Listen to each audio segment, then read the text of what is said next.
स्वागत है दोस्तों। संपूर्ण हिंदी साहित्य के भाग 25 में आज हम सभी आचार्य रामचंद्र शुक्ल जी के बारे में महत्वपूर्ण तथ्यों को जानेंगे। इसके पहले भाग 24 में हमने हजारी प्रसाद द्विवेदी जी पर एक महत्वपूर्ण वीडियो अपलोड किया हुआ था, जिसकी आप लोगों ने काफ़ी सराहना की और आप में से कई छात्रों ने कहा कि आचार्य रामचंद्र शुक्ल जी पर भी आपको सामग्रियाँ चाहिए। तो हम आज इस वीडियो में शुक्ल जी से संबंधित सभी तथ्यों को जानेंगे। सबसे पहले देखते हैं कि आचार्य रामचंद्र शुक्ल जी का जन्म 1884 ईस्वी में हुआ और मृत्यु 1940, यानी इनका जो जीवन काल रहा है 1884 से 1940 ईस्वी तक। इसे ध्यान रखना ताकि ये जन्मक्रम से संबंधित प्रश्नों में आपकी गलतियां न हो। छायावाद युग में सैद्धांतिक आलोचना के क्षेत्र में आचार्य रामचंद्र शुक्ल जी का महत्वपूर्ण योगदान है। किस क्षेत्र में? सैद्धांतिक आलोचना के क्षेत्र में। इनकी पहली सैद्धांतिक आलोचना कृति काव्य में रहस्यवाद छायावाद युग में ही प्रकाशित हुई। तो यहाँ से आपको ध्यान रखना होगा कि काव्य में रहस्यवाद किसकी रचना है? आचार्य रामचंद्र शुक्ल जी की। और यह किस प्रकार की रचना है? तो यह सैद्धांतिक आलोचना कृति है और यह शुक्ल जी की पहली सैद्धांतिक आलोचना कृति है। इसे ध्यान रखिए। आगे देखते हैं। आचार्य शुक्ल भारतीय और पाश्चात्य काव्यशास्त्र का गंभीर अध्ययन यानी उस गंभीर विद्वान थे, भारतीय और पाश्चात्य काव्यशास्त्र के। शुक्ल जी के बारे में नगेंद्र जी ने लिखा है कि वे रसवादी, नीतिवादी और लोक मंगलवादी भी हैं। तो इसे ध्यान रखिएगा। हिंदी में रस विवेचन को मनोवैज्ञानिक आधार देने वाले आचार्य शुक्ल जी ही हैं। यानी हिंदी में जो रस विवेचन की परंपरा नहीं थी और उस रस विवेचन की परंपरा को उन्होंने बढ़ाया। संस्कृत काव्यशास्त्र से आकर के हिंदी में रस विवेचन की परंपरा को शुक्ल जी ने बढ़ाया और उसे क्या दिया? मनोवैज्ञानिक आधार दिया। तो जब भी प्रश्न में आए कि रस विवेचन को मनोवैज्ञानिक आधार देने वाले विद्वान कौन हैं, तो आचार्य शुक्ल जी का नाम आता है उसमें। शुक्ल जी की रस विवेचन पर आधारित महत्वपूर्ण पुस्तक का नाम क्या है? रस मीमांसा, जो कि 1949 ईस्वी में प्रकाशित हुई, 49 में। रस विवेचन पर आधारित महत्वपूर्ण पुस्तक रस मीमांसा।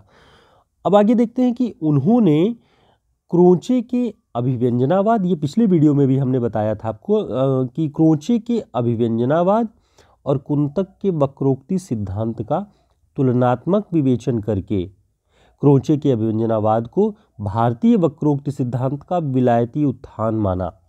यानी उन्होंने कहा कि जो क्रोचे का अभिव्यंजनावाद और कुंतक का वक्रोक्ति सिद्धांत है वो दोनों लगभग एक ही हैं, और क्रोचे का जो अभिव्यंजनावाद है कुंतक के वक्रोक्ति सिद्धांत का विलायती संस्करण है। तो विलायती संस्करण अभिव्यंजनावाद को किसने कहा? आचार्य शुक्ल जी ने। इसे आपको ध्यान रखना चाहिए। शुक्ल जी ने अपने समालोचना साहित्य में हिंदी के 3 बड़े कवियों को आधार बनाया। किसको किसको? तुलसीदास को, सूरदास को और जयसी को। यही 3 प्रिय कवि थे, बड़े कवि थे शुक्ल जी की आलोचना के क्षेत्र में। तुलसी ग्रंथावली का संपादन उन्होंने 1923 ईस्वी में किया। नगेंद्र जी ने अपनी पुस्तक में लिखा है कि तुलसी ग्रंथावली का संपादन शुक्ल जी ने 1923 में किया। इस ग्रंथावली में उन्होंने जो भूमिका लिखी तुलसी ग्रंथावली में, उसे विस्तार देकर गोस्वामी तुलसीदास नाम से एक स्वतंत्र ग्रंथ उन्होंने लिखा, जो कि 1933 ईस्वी में प्रकाशित हुआ। तो ध्यान रखिएगा, तुलसी ग्रंथावली जो 1923 में प्रकाशित हुई, उसी की भूमिका उन्होंने बढ़ा करके जब एक किताब का रूप दिया तो उसका नाम गोस्वामी तुलसीदास रखा, और ये 1933 ईस्वी में प्रकाशित हुई।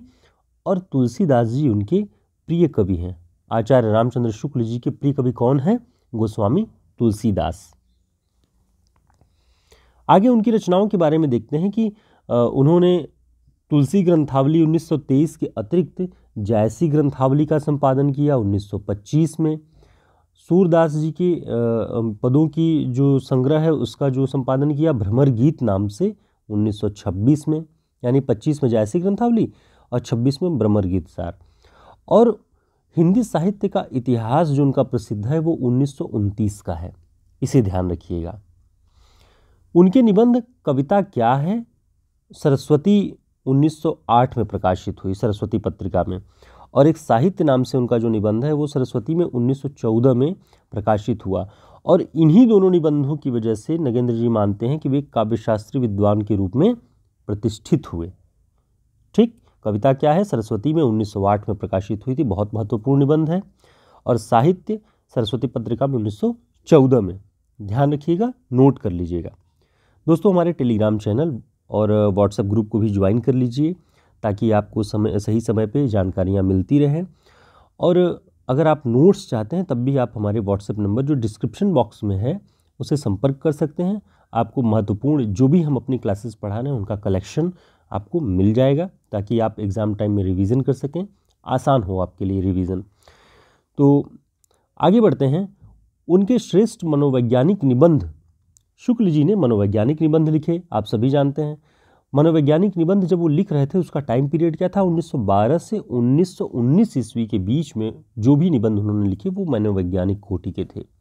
और ये सारे निबंध नागरी प्रचारिणी पत्रिका में प्रकाशित हो रहे थे। 1930 ईस्वी में विचार वीथी परिवर्धित होकर 1939 में चिंतामणि नाम से प्रकाशित हुई।